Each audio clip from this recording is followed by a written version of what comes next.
So I can maybe quickly start. I'm Joffrey. I'm a videographer, and since 2 years in Berlin. I've studied this actually also videography, so like a private school for video editing and special effects.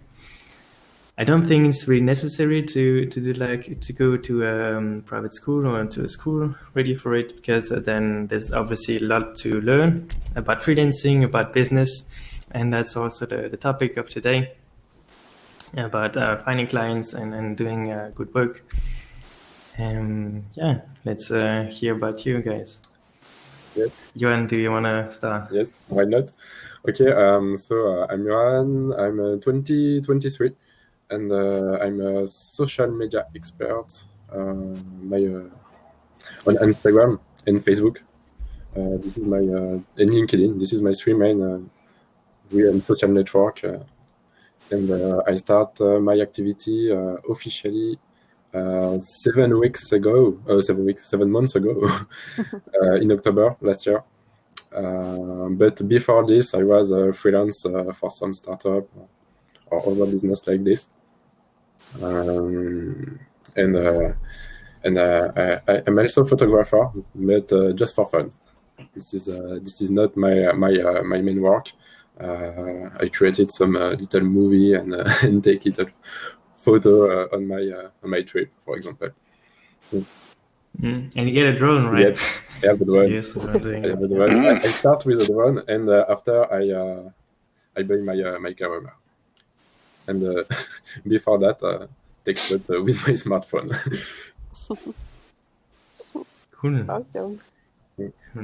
Kristina. Yeah, so I'm a photographer, mainly. I do also know how to do videography, but I do not consider myself to be a professional video.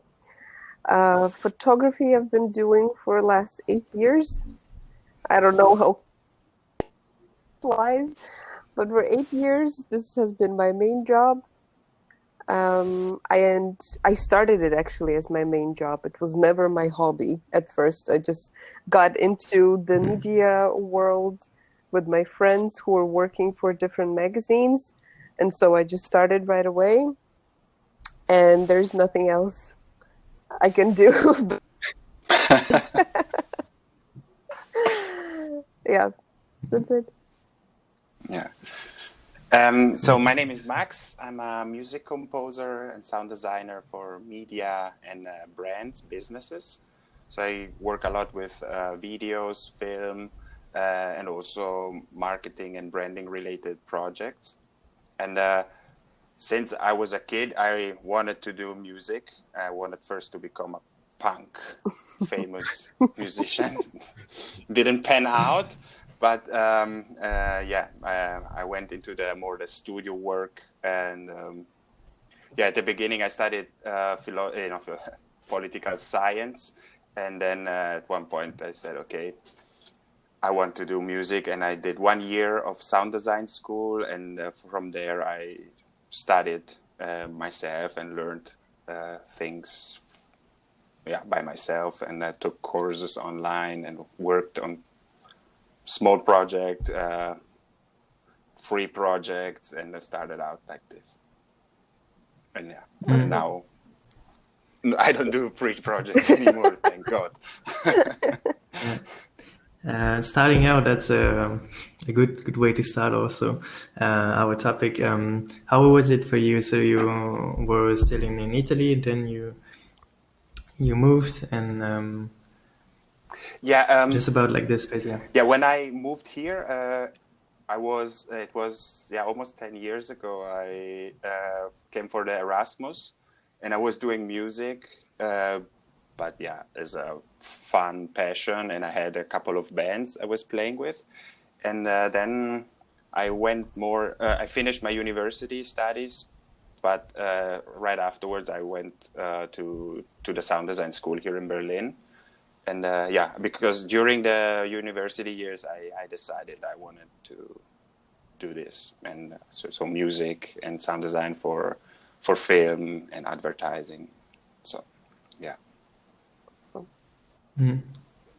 And so that was like a start from the not from the beginning, but just like about like networking, about you weren't in a company first, like you started freelancing or no, I started freelancing right off the bat. But in parallel, I was doing other jobs, like working in the bar or in the club or on fairs, doing some host jobs and everything that came, but was not too much,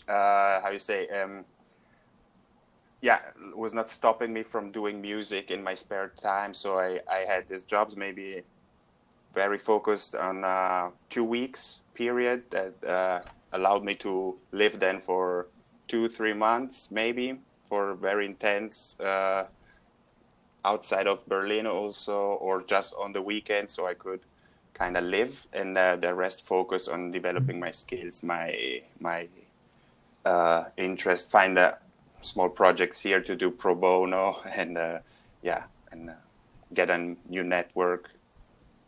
Yeah. Sure, yeah. Kristina, how was it for you? You said you started already like directly as a professional also, so that was also freelancing, right? Yeah, I mean, of course, I didn't do a school or a university. I didn't go to study photography specifically. But yes, I had a few photographers who sort of were teaching me everything. So I counted as an Ausbildung, like I was exercising my skills right on the spot. I was following them to all of their shoots, to all of the events that they had for about 6 or 7 months. And then when they finally started trusting me with the camera, like, of course, I was learning the editing part, and I was doing a lot of editing for them because a lot of the times they didn't have time for that. So, but yeah, in about 6-7 months, they started actually paying me for some of the things that I was doing for them.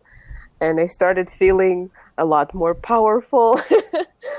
And yeah, I was just very lucky, I think, because I met those photographers, because they started taking me right away to very big, important events like Formula One or movie festivals or golf championships. So I was put into the professional atmosphere and like in contact with the right people right away. So that was the luckiest thing I think that ever happened to me. And at the beginning, I didn't really have to fight because I was in connection with the right people. But you have to pay for everything, right? So I for it here in Berlin, because when I came here, I thought that it will be as easy. I just have to meet the right people. They will love me. They will love my photography, and everybody would want to work with me. But of course, this is not what's happening in real life. I had to, first of all, start learning the language because I needed it for my visa requirements. So at first, for 6 or 8 months, I wasn't working at all. I didn't have the permission even to work here. So, but after I got another visa, which was allowing me to work, I registered myself as a freelance photographer and started really, trying to dig in into the scene of Berlin, which is, of course, full of amazingly talented people, which is amazing, but which is really difficult for me to compete with, especially with the people who grew up here or who studied here and they've been already, just like me in Dubai, was already integrated into the scene. I have to compete with those kind of people here, and it's quite tough. But with time and effort, I got myself a few jobs here and there. And of course, you get one job, you get the next one, you get recommended. And yeah, you just have to do a lot of talking and a lot of chatting with people. That's the only way to get yourself a job. And at some point I got a bit disappointed in all of the process because you do so much work, but you get back so little. And I decided to get a full-time job, like apply for jobs like in magazines and newspapers, and just continue doing what I did in Dubai mainly. But that didn't work out either because they require a very high level of German, which I still don't have. And yeah, competing in the country or in the city where the language is not your mother tongue, it's a bit tough for me, honestly. That's why I just continue working with marketing agencies, with brands here and there who are not just concentrated on German public, that they concentrate on international clients, so I can easily communicate with them and do the work for them. Yeah, thanks. That was actually a lot of info, but yeah, cool. I am hearing also like one, for example, one keyword you said like is networking. We can go on this afterwards, so like how to grow a network and then go from this to get more clients, and also recommendation you said and stuff. That's also like little topics and ways to gain clients. Yeah, for sure. Johan, how was your start? You also had it like on the side, right? For me, I start online with LinkedIn. I created my own network on LinkedIn. How I make this? I post my daily life on LinkedIn. Speak about all your daily life. Okay, today I do this. It was cool. Oh, I have a meeting with a client and he gave me a recommendation. This is so cool. You can show your work or something like this, and you post and you post and you post, and a lot of people see your content. And this is the most important, the content. If you post content, people will will see you a lot, and people will come to you to ask you, okay, you post content on LinkedIn, but what is your job? And after this question, you can start speak with people and network with them, and they will speak about their project. And sometimes you have a person who wants to work with you because you start creating a relation with this person, and when this person will need a service on your scale, they will ask you because you have a relation. And I started with my first client come from LinkedIn, and as you said, Kristina, recommendation is cool, because when you have your first client and you have a network of entrepreneur or businessman, he will recommend you in this network, and you will have more and more and more questions about your work and what you do, and you can find more and more customer. Yeah. And my customer is come from digital. So yeah, what I hear is also like, and something you try to do is not being salesy in a way, by reaching out to people on LinkedIn, not saying, hey, do you want to buy my service? Just like trying to get to be friendly, be authentic, speak about your work, and not try to sell, because social network is social and not selling network. And you need to start to create a relation, and this is the goal of a social network. And sell comes after. Comes after. Make them your friend first, and then sell them. But that is something very important.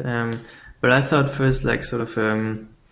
That's what I sent you guys also. Like, I guess the first thing is setting who you are, like your values, and what's who's your brand.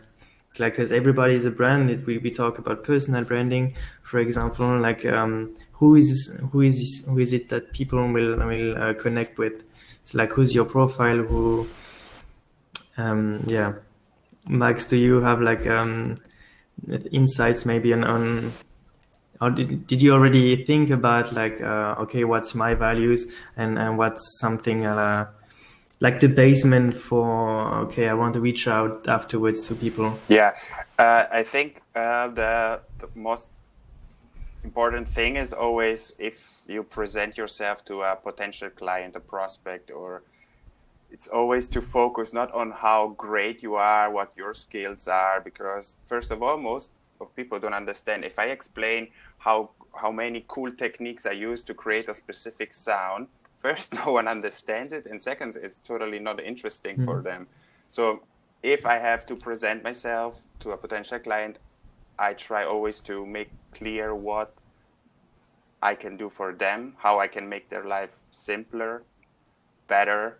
I mean, not their life, no, but their no in the business, how I can improve their product, their services through my services. So because we provide services, and these services are not about us, are about what we give the potential client. So there are a lot of great composers, great sound designers, great filmmakers. So you're not the only one, and they want to know that you care about their service, their product, about them.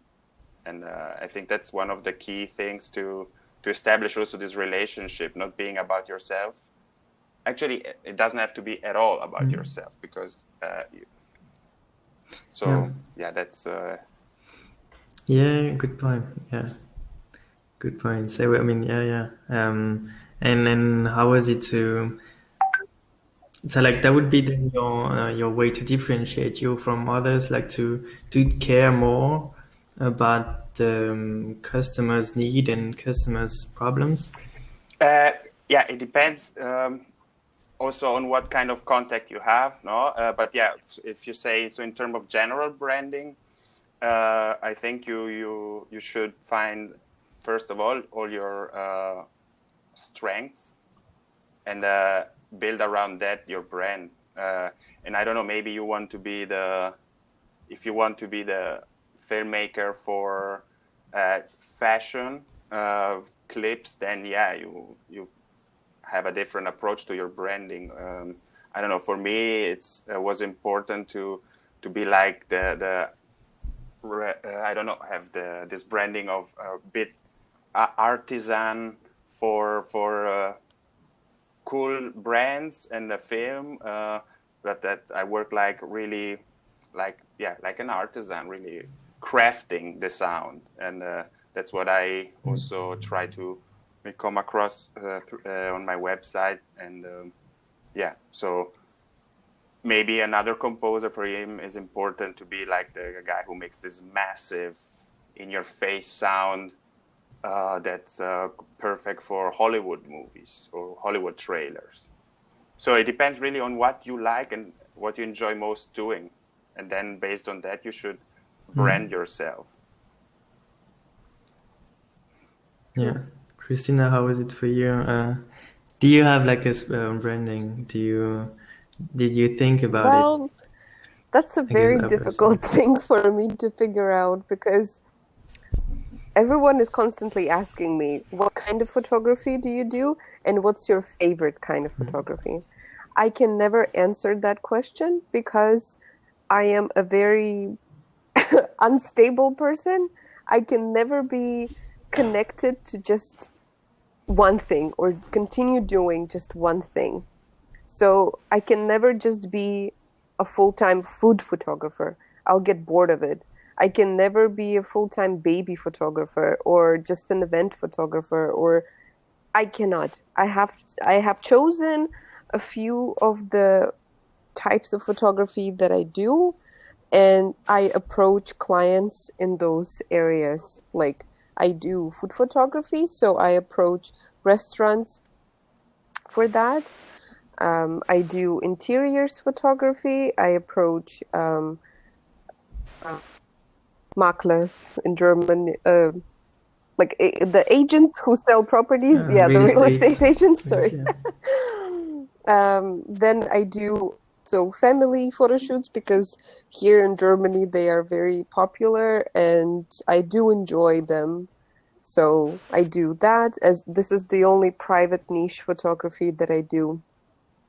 And then also just the regular either corporate profiles, or I can do a walk in the city with either a tourist or just a local Berliner who wants to take photos next to amazing spots or with like cool backgrounds. So yeah, and not a lot of events I do, but I still do sometimes when I'm asked for it. I don't exactly advertise myself as an event photographer, but when I'm asked to do it, I do it as well. So yeah, creating I think it's when you have a very specific niche and you can advertise yourself just as a photographer or a videographer for that specific niche. But my character doesn't let me do that.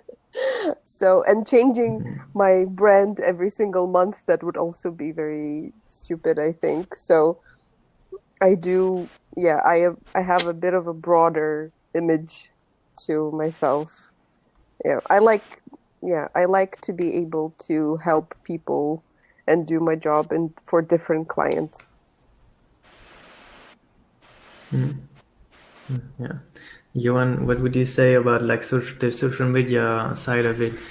Because I mean, yeah, or even like influencers and people that are really famous on Instagram or YouTube or different platforms. Like, is it better to have like a niche, or it can be sort of wider? And is it better to sort of start with a niche, like starting with wedding photography, for example? It's difficult. If you want to work with recommendation faster, it's more easy to have a niche, because if you work with restaurant and make food photography for a lot of restaurants, you will be more expert in this domain, and it will be more easy to have recommendation for restaurant and have more and more restaurant in your client wallet. But it depend a lot of you. We have the example of Kristina. Kristina work with a lot of people, no niche, and it's working. You can do. You can have a niche or not. For me, I haven't a niche, but I have a little specialties, and I think the most important is to have a specific offer for one type of client, and if someone comes to you with something which is not your main offer, you can adapt your offer to this customer. Yeah, sure. About like a sort of a keyword, ICP, like ideal customer profile. That's something we hear a lot also, because that should help you also to target people. For example, networking on LinkedIn, for example, like. You're new. Okay. Who should I type? Who should I research? Who should I talk to? Anyway, so like, what's your thought about this? I see an ideal customer profile. If you have on social network and on Google, if you have a niche, it is more simple for a customer to find you. Because if you search a photographer on Google, you will have a lot of results, and it will be difficult to find you and to have your place in the result. And if you have a niche photographer, restaurant photographer, you have less concurrence. Yeah.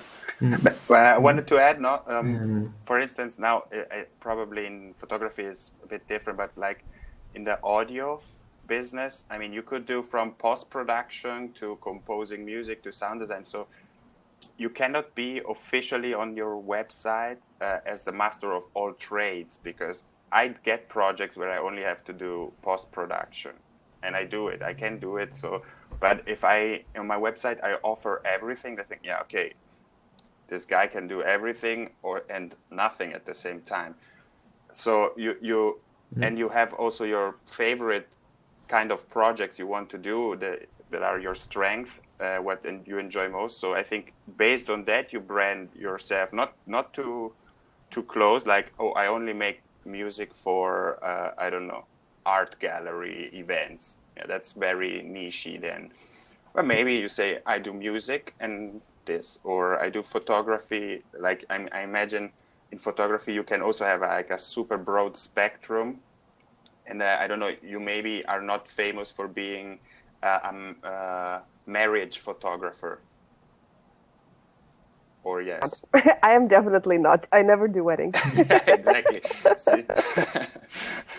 Yeah, and I have a good friend of mine. He's a super successful photographer for marriages. And it's also a great way to make good money.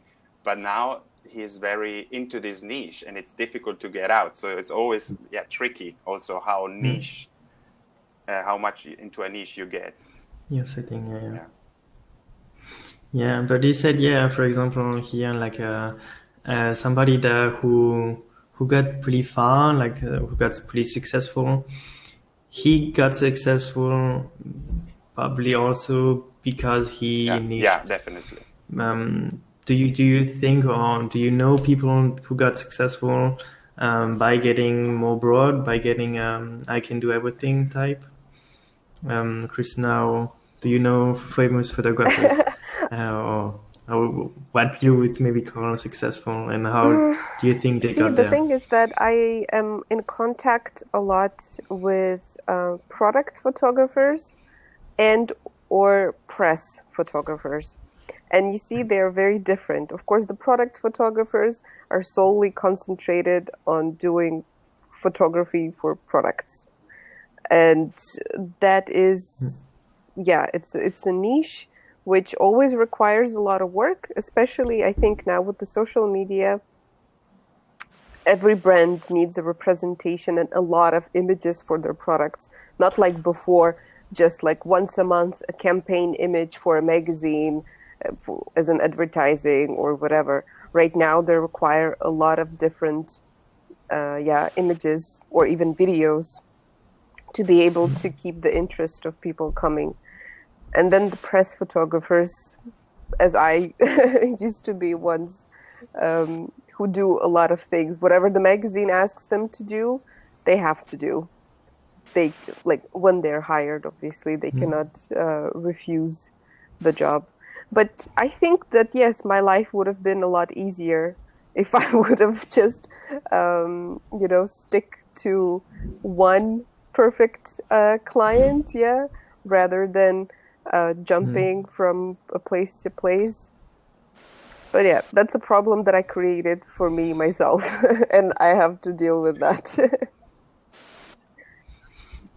Well, I mean, not special. I mean, you're not alone, I would say. I mean, it's also like in the creative side, like it can be boring to do every time the same thing. Like, for example, shooting real estate, like only shoot real estate can be like actually super boring. So like empty walls. It's also important to change. So. Well, not the best. But how? Still, how is it to grow the network? Because we heard network is important to get clients and stuff. But Kristina, who do you add, for example, or how do you do to grow your network?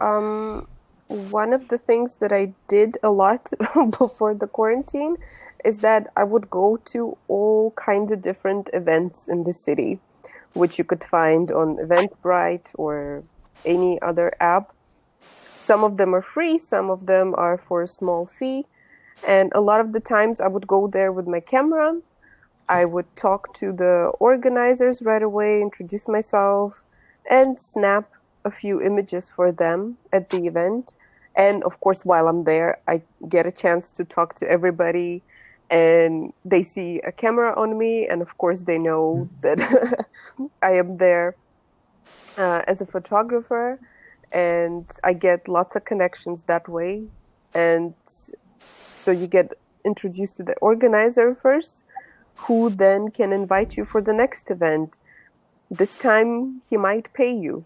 He might not pay you again. I do a lot of pro bono work because I think it's necessary here. Of course, it's not the ideal way, but you don't do too much work. You just get from the event, I don't know, maybe 10 images, maybe 15, I don't know. And you just send it to them, and then they post it on their Facebook, on their Instagram pages, and they tag you on those images. So a broader audience gets to go to my pages and see what I do. And also Bumblebiz, I do a lot because a lot of people connect there, through the common job profiles. And I do meet a lot of marketing people there, like digital startups, for which I also did quite a lot of work here. On LinkedIn, I did contact a lot of stylists, like photo shoot and video stylists and marketing people. Again, for me, the marketing people are the most important because they are the ones who are providing content for their clients in order to keep them on float and keep their image good. Because not a lot of the brand owners themselves understand how important good photography is.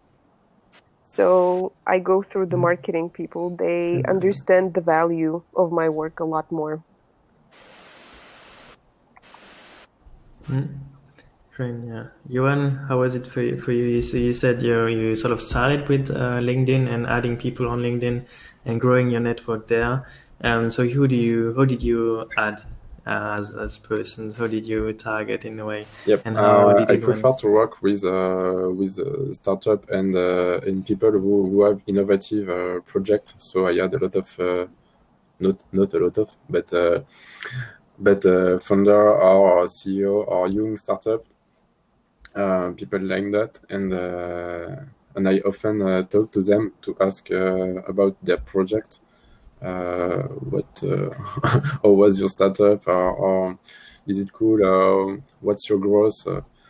And talk to these people. I learn a lot of these people because it's an exchange, and you will sometimes the person don't need marketing digital, but you can learn some tips or tricks to these people, and this person will learn you how to grow a startup and speak about digital development for his case, and you can have a lot of knowledge.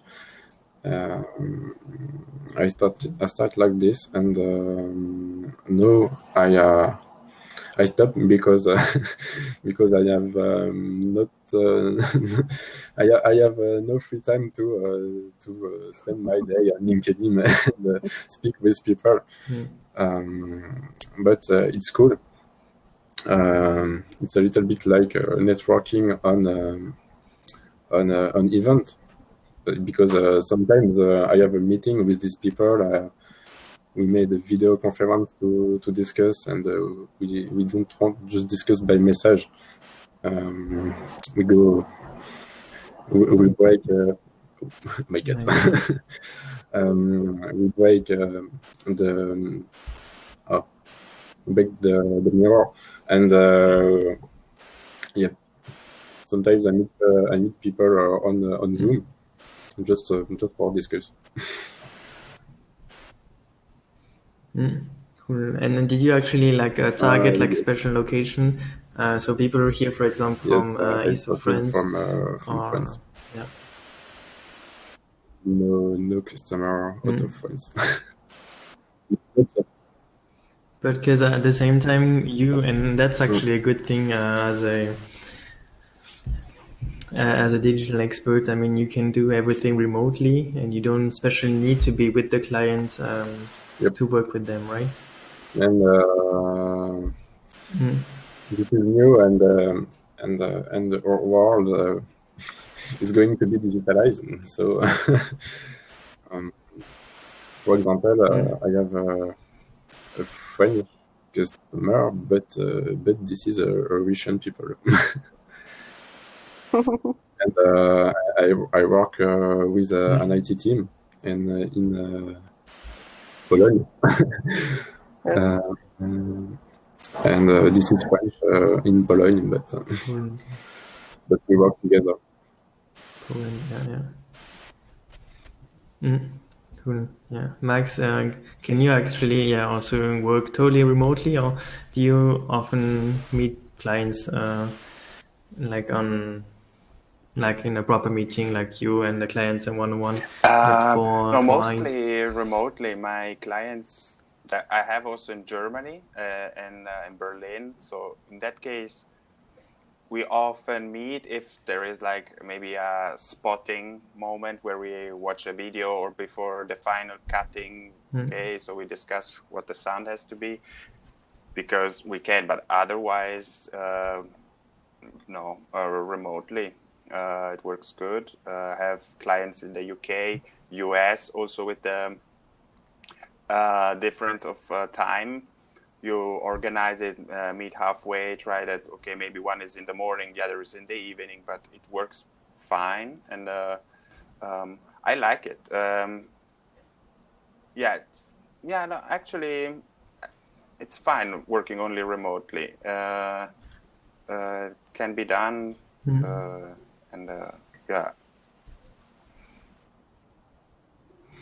Yeah, I mean, it's even more creative. At the same time, it might be like more difficult, like when you start, because I mean, you focus less on one type of people. Again, like sort of this ideal customer.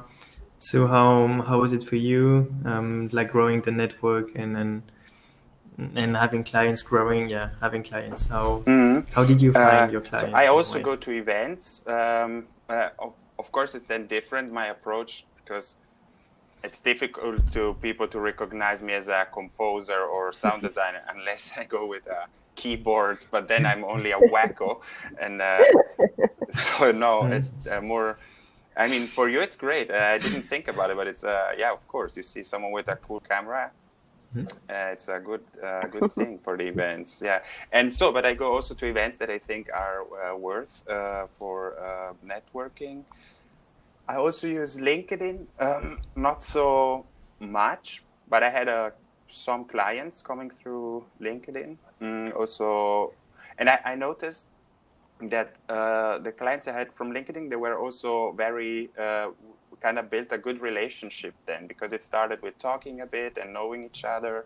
And I don't know, it's a long-lasting relationship then. That was cool. But yeah, I mostly get new clients, or through people I know already. So maybe someone has worked with me, or it's a friend of mine who knows someone that says, hey, Max is doing this. So I get, or people I've worked with in the past, or I just write them cold email. And it works. I mean, of course, in the cold email, you have to personalize it, and it takes a bit of time. But in most of the times, they probably don't need a composer at that moment.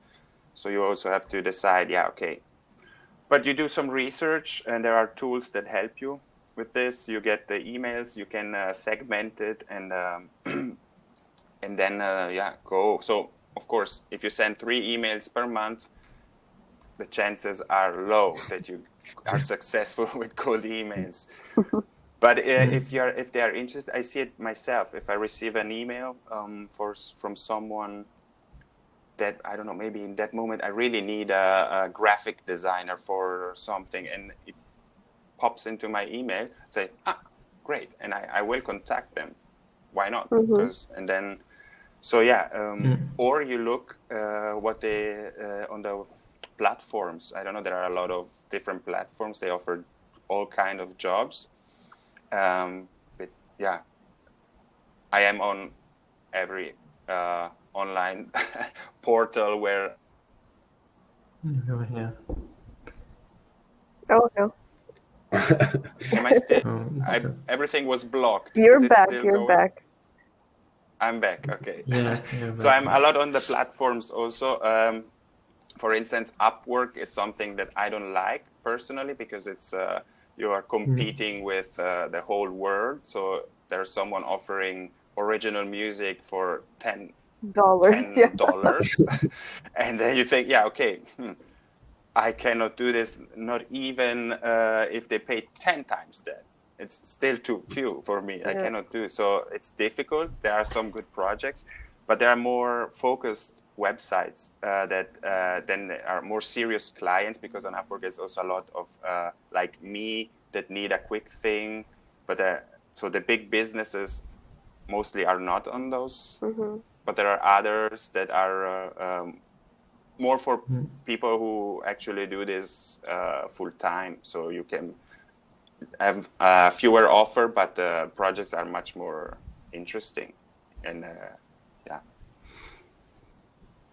yeah, just a little question about cold emails. Like, do you a record and then keep track? Do you track all the emails, and then, for example, okay, today I sent so many emails? And the big question also is follow-up. Do you do a follow-up when they don't answer? Do you use like a special tool to do it, or is it just like email your email provider server, like Outlook or whatever it is? No, I use a tool.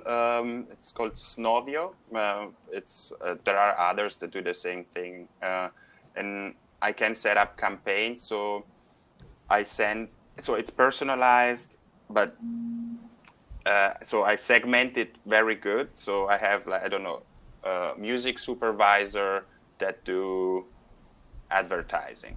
So at least what I'm telling them, it's more or less, I mean, they do kind of the same thing. So you have to do a good segmenting before. But then I send one email, and depending on how they interacted with the email, something else happens. It could be a particular follow-up goes out. But if they didn't open it, then I send maybe something else, or if they clicked on the link. So you can really customize based on the behavior what you do next. And of course, if they reply, then I have an automation that puts me this as a lead, and then I take it from there. So I don't do this automation thing, and then I go. But yeah, first I try to get in touch with people with my specific offer that I know they could be interested in, and then once I get the contact established, I start talking personally with them. Okay. Yeah. So there's still like, can you type actually? Is it Snowdio on the? Yeah, and I mean, so there's still like sort of a numbers game, right? Yeah, it's a numbers game, but because if you really send even, it's first of all, it's so tiring. I tried, and I managed to write like 5 emails per day if I really, because then you move one thing and I was okay, and it took me maybe 1 hour to send 5 emails. I said that's a lot of time. So I rather do preparation work, like really finding all the people that are interested, could be interested, and work a good text that works more or less for everyone. I mean, it doesn't have to be too long, because otherwise they don't read it. So concise, what you can do for them, small introduction about who you are, of course, and make one call to action. So whatever that may be. Click here if you want to schedule a call, or I don't know, send me and reply to this email if you would like me to send you, I don't know, a link to this, whatever you are trying to achieve through that email. Where do you find where do you find your leads? Pardon? Where do you find your leads? The email address on Google? How do you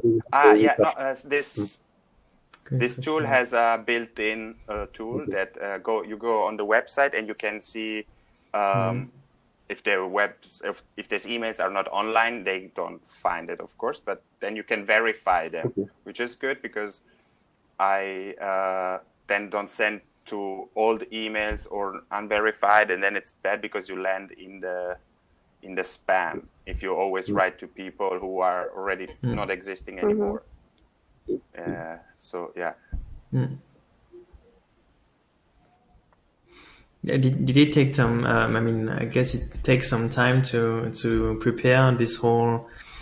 It's not a pipeline or system, because it is a system, and that's actually interesting to be able, because we said sort of it's a sort of a numbers game to optimize a bit of everything. So how long did it take?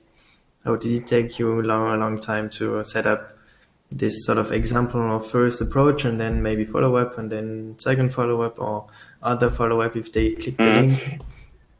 How long was it long? Yeah, it's different because you're never finished actually, but it's like in everything with marketing, you are then adapting the new one, say, because you do also some testing. You send like maybe first 3 different copies out and see the open rate, to test the subject line, then to test the body. So it's a lot of work still. But you can then have like also some analytics and seeing, okay, this kind of work and this doesn't work. And if you're writing yourself every email from Outlook, you cannot keep track of what is working and what not, because maybe you changed 2 words there, but you will never remember it. So I cannot give you an estimate of how much it takes, because then maybe I'm contacting creative directors and I have to prepare a different text that takes me more time. And the follow-up, but it's not something you do in 1 hour, no. No. If you want to do the same on LinkedIn, you have a tool. It's called prospecting. It does the same thing. You can. It's like Phantom Buster. No, Phantom Buster is more growth hacking. You can get the email address and things like this. Prospecting, you can program your cold messaging campaign and automatically add people, new connection, get the rate of acceptation, and have the open rate of the first messages, and automatically program a first message. That's cool. Can you write it for me? I think it's for everyone interesting, this one. Yeah, that's like a little hack for sure. Amazing. Yeah. Kristina, how was did you try special tools? Did you how was it for you? Like, did you start like campaigns? I haven't done it in a way. this way with the tool. I usually do it very specifically addressed to certain brands. I find them through Instagram. So I find brands, of course, not the ones which have like already hundreds of thousands of followers, but the smaller brands with around 20 to 50,000 followers.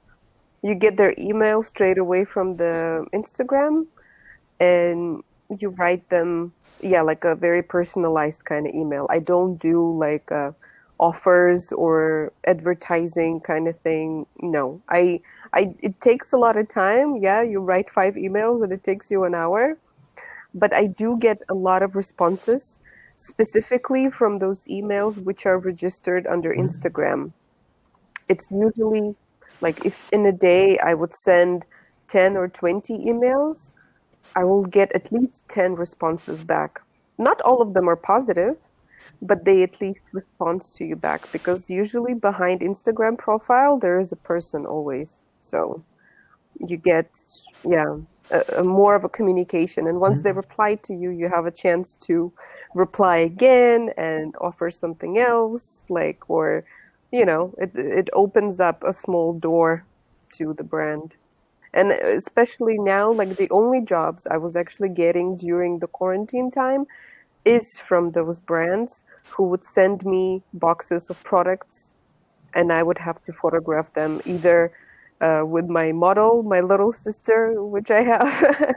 She would help me sometimes pose with some products, or they would just need clean shots, nothing too crazy. So actually, this was the only source of income that I was getting in the last 2 months.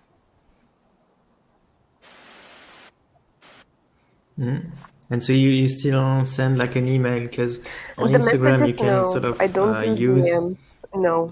this. In DMs, I usually direct don't get a messages. lot of responses. I don't know why. I do it through the email. Yeah, but I have the same experience.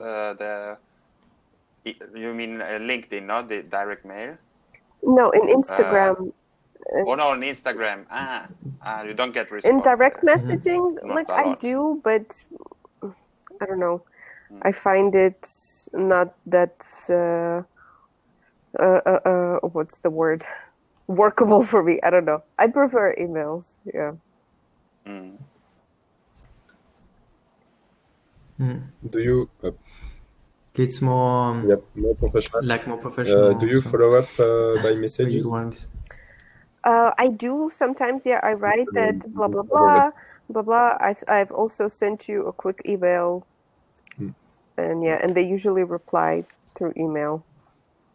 Okay.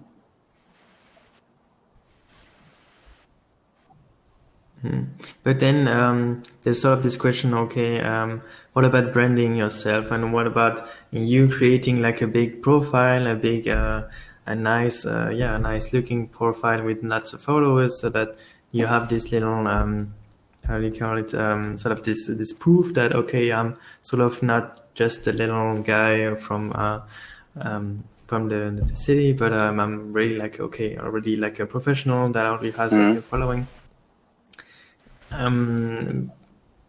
Do you think they still see it afterwards, or Sure. how about then? Of course, you using have to sort of have your a branding good. to If get you're clients. approaching people through Instagram, you have to have a good Instagram page. If you're approaching people on LinkedIn, you have to have a good LinkedIn page. Because they will click on your profile and they would have to see right away who you are. Not all of them will go to your website. Your website is amazing, probably, but not all of them will follow through. They will just look at the first impression, and that's it. They will not be Googling and trying to find out who you are. And no, your representation on the specific platform has to be good. Yeah. Yeah, I agree. I have a question actually regarding TikTok. What do you guys think? Are you active on TikTok? What do you think? Is it helpful? What is it? Craziness now? I totally ignored it until a couple of weeks ago because not interesting. But I started seeing there's a high demand of music for it. So there's actually people that pay for you to make the music there. So for now, first step was installing TikTok. I don't have an account yet, but I'm going to see it if it's something. But yeah, it's I don't know. Also for video, I don't know if it's something that could work because I think they're all user generated. No, could be maybe for branding purposes for video makers. I don't know. I download TikTok just to test, and if you're a content creator, there is a lot of things to do. But I'm not sure if TikTok can send you a new customer because the audience this is a low age audience. Yeah, that's we were talking with Joffrey about it, and I enjoy spending time there because it's a lot of fun. But yeah, I have a impression that there's just a lot of teenagers who are having fun and they're being creative. So I don't think that they would provide me with any kind of clients.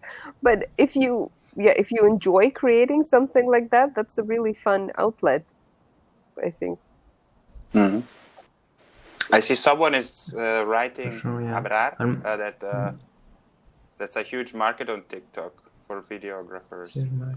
See. Yeah, so on my side, I posted like a few videos, but then stopped. But I was super surprised that like the second video, so like no following, nothing, it got still 1,000 views. So like, okay, it's like a 30-second videos, but that's not like the numbers that I would get on Instagram or something. Even if you put a lot of hashtag, like 1,000 views, it's still okay. That's the only some people who saw it, and so I think it's like really a viral potential. So, but then looking at who liked it and who watched it, and it's mainly young people. So that's also the question. Okay, is it your I think clients, or the one thing I'm planning will to they do be clients? soon, hopefully, if I will not be lazy, is that it's very cool to link TikTok and your Instagram page through your stories.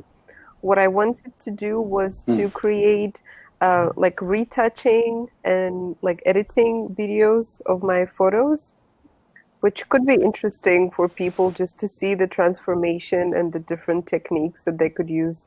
And I can just film one video for 3 platforms, for Facebook, Instagram, and TikTok at the same time. And who knows, maybe something will happen. But that's, it's just shooting in the air without actually having a certain plan.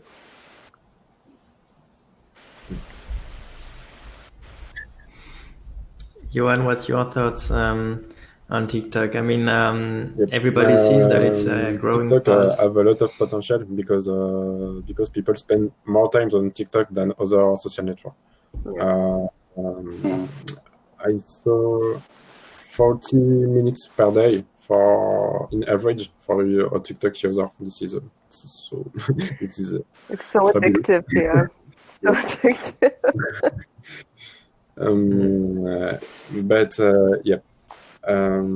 For business, I don't know.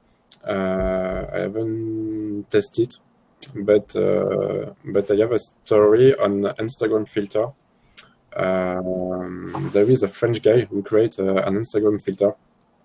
This filter becomes viral, and he get 1,000 followers with his filter, and a lot of brands contact him to make filter. If you want to create TikTok stories, if you become famous on TikTok, maybe some brands can see your content and contact you to create content on TikTok. But actually, TikTok is difficult for brands. I don't know if there are a lot of brands on TikTok. TikTok ads is coming, and we can see some brands on TikTok, but not a lot. But I saw I am actually right now in contact with this creative director, but it's not a particular brand, but they do like events, dance competitions on TikTok, and they need music. So I'm in contact now. We are talking about the project, and let's see maybe. But they apparently there is. I didn't think there was like real money behind it. I found out that these competitions, if they can afford to pay someone doing original music on a regular basis, it means they are doing money out of it, like good. So I was surprised, but that's why I installed it now, because I said, okay, wait, if I got this potential client like this, there might be others. And they always need these 30-second loops. And I was surprised to see that they were willing to pay like normal price, not like the $10 Upwork thing. You know? Yeah. Okay. Yeah, I mean, I guess that there's definitely like serious people on the platform, but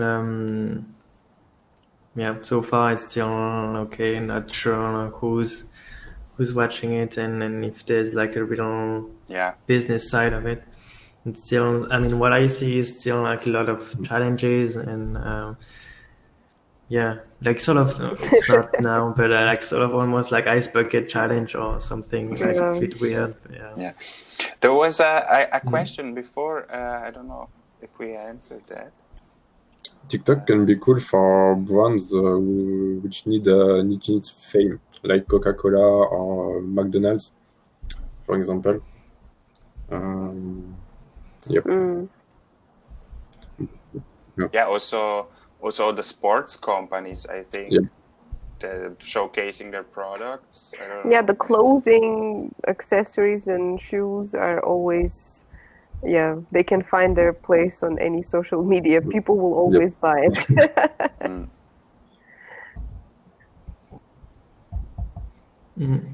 I also heard like that, because that's also like sort of a good thing to create challenges, so that you get user generated content. So like you create like a little challenge and then people will do it.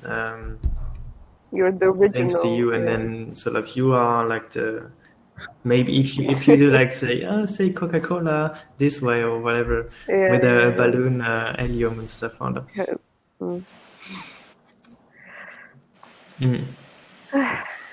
I'm getting too old for all the things that kids do nowadays. Yeah. Let's see, maybe it develops in something. I don't know. I really haven't followed it so much. Yeah, I have to study it a lot more, I'm sure. Yeah. But I guess it will also be like mainly branding also, and then create exposure can definitely be a thing. Yeah, I mean, if you get like 50,000 followers on TikTok, they can quickly turn into followers on Instagram, and then on Instagram you get more brand, because on Instagram I guess there's more you brand. You can use TikTok to develop YouTube and Instagram, because you can go your social link in TikTok. Even YouTube, But it's cool people. What about Facebook, guys? Is anyone using Facebook anymore? Yes, but Facebook ads, not Facebook. Facebook ads. Yeah. And the reach on Facebook page,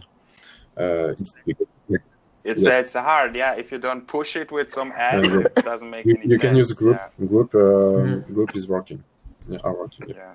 There is a lot of group on some skill topic, and in this group, if you give value, you need to give a lot of value every day, every week.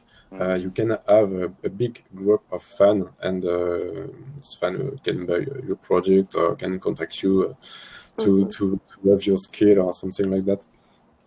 But I for me, a Facebook page. Yeah, I haven't been very active on Facebook for a long time now. Because for me, it's a bit kind of hard for me to split all over the place.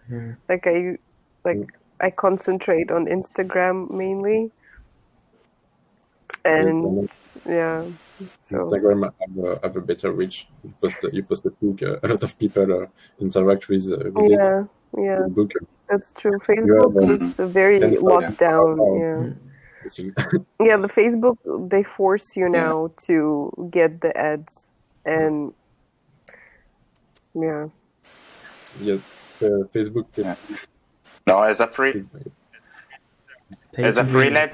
I mean, we have to decide what platform it's more valuable to us, and you can't be on all of them. Otherwise, you have to employ yes, exactly.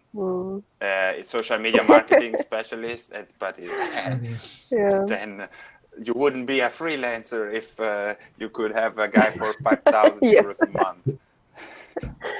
That's true. Yeah.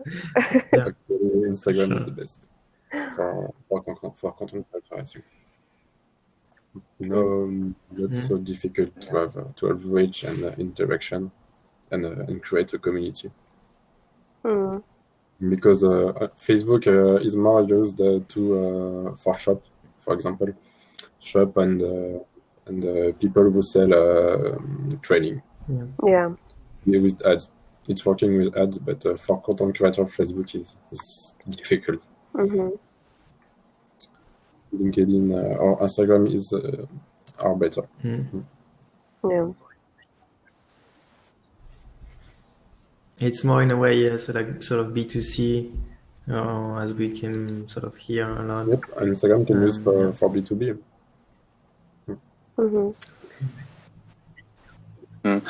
Yeah. Like so you're reaching out to brands, in this way, right? Or do you see like also like, for example, in the steel industry, like whatever, something really specific, or I don't know, for example, guys that are doing like the bouchon, how do you say bouchon, like the wine bottle opener, or let's say this kind of something super specific. Do you think there's this these kind of brands also on Instagram? All kinds of brands on Instagram. I work for a brand of superfood. This is a very specific product, but it's work on Instagram. You just need to find your audience, your community, the people who can use this product, and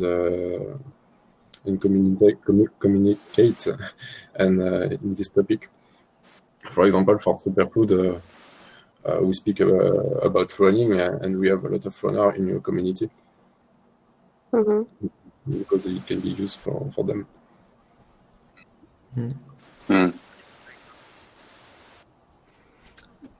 And for this, for example, because that's one sort of almost the conclusion that we had, like focusing on, where do you focus?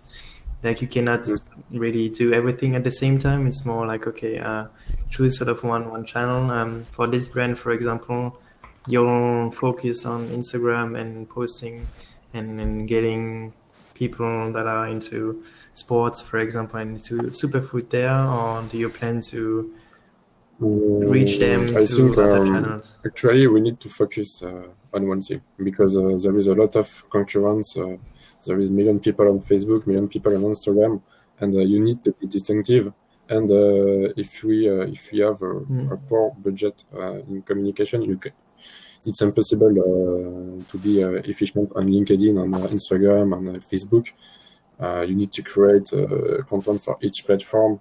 It's difficult.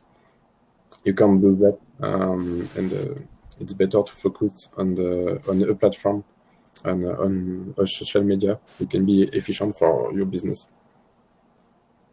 So, as a photographer or filmmaker, Instagram is the best, and you can use LinkedIn to share your Instagram, show what you do, and speak about your daily life to have a new contact. What about Twitter? Is anyone using Twitter? Twitter? Not me. No, me neither. Because Twitter, you need to create a buzz. Yeah. But I heard that it's one of the good techniques to draw people from Twitter, because there are a lot of people on Twitter, draw them to your other social pages, like Instagram or Facebook, like with the link going to your page. I did that like at the very beginning, maybe like 4 or 5 years ago, but then I stopped. And I'm thinking maybe now it's time to start again, because like you don't create a new content specifically for Twitter, You just link it to your main content page. Nice. Is it working good? It used to. I mean, I never had like huge following on Twitter because I'm not big on expressing my thoughts. I usually it's very difficult for me. Usually what I talk about on my Instagram page is, if I travel somewhere, that's the only private topic I can discuss. The rest of the time I just talk about photography. So maybe I can start using Twitter again. I don't know. And we had the question here, which I'm not sure if we answered, about if you have any specific plan to adapt your networking and branding strategies to the new situation. On my part, I honestly didn't change much because I know that it's gonna pass by. It's not gonna be there for a whole year or so. Like Berlin is already half open, and I'm sure it's gonna open in the next 1 or 2 months fully. I just keep, as I said, approaching brands through Instagram, and they send me their products. I cannot do events, of course. I cannot have personal meetings with them, but we discuss everything over email. And I'm just waiting out for things to go back to normal.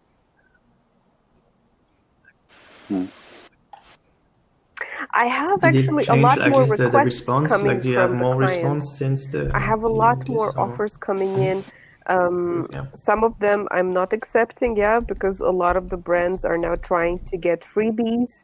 They're just wanting to get their products photographed for the product. Like, you keep the product and okay, that's it. They're happy. I don't do that anymore because that's just too much. I cannot just be working for vitamins and teas and chocolates or whatever. I need 200 kilo of vitamins at home. I need some cash. I need some cash to pay the bills. But I did start having a lot more offers for those like barter deals, photo shoots, which some of them I accept if the product is good, but a lot of them I have to refuse because, I mean, it's just not what I do anymore. I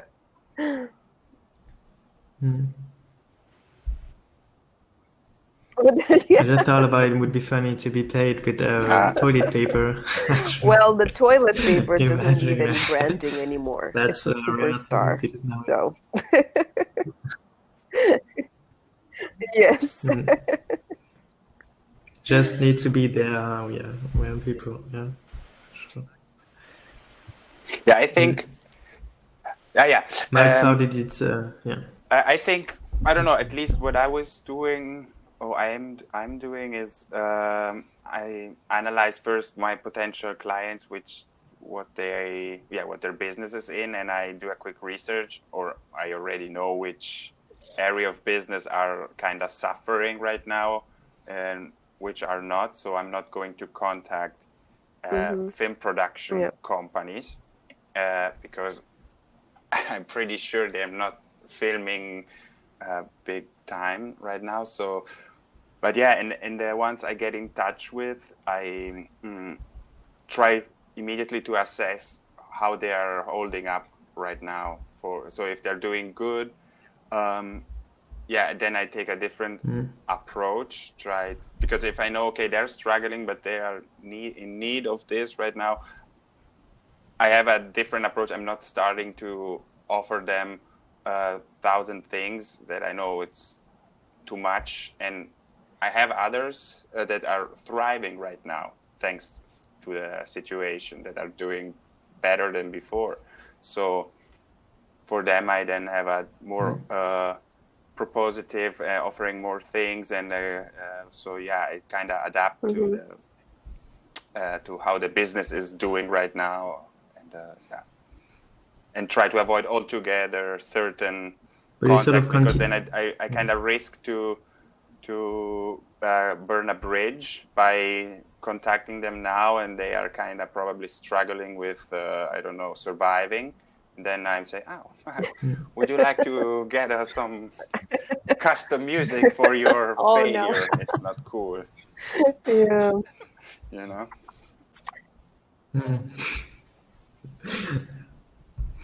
But yeah, so and right now you still reach out mainly with emails? I keep track of current pitches and briefs from companies that maybe are in need. So I still look on certain specific platforms for sound design and music. Yeah.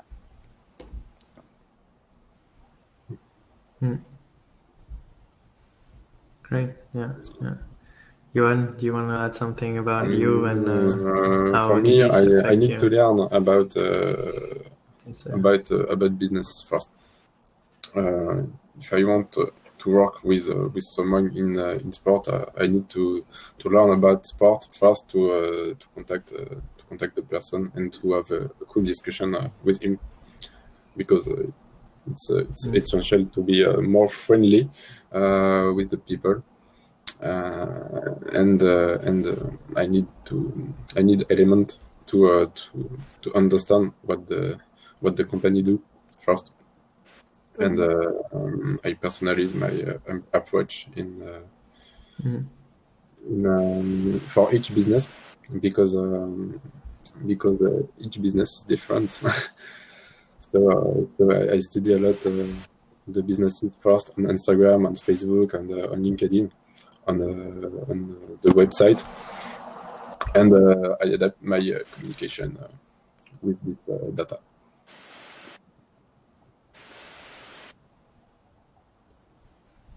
So do you say often something specific regarding the virus, or like, oh, I saw that? Sometimes I speak about something, potential client about his communication actually, and teach him to what he can improve.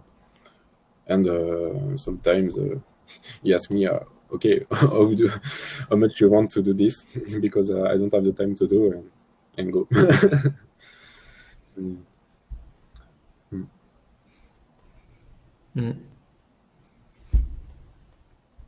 Amazing. Okay, guys. I think we'll slowly wrap up. And the roundtable is already a little bit over 1 hour. That was awesome. Yeah. Cool. I really enjoyed the conversation.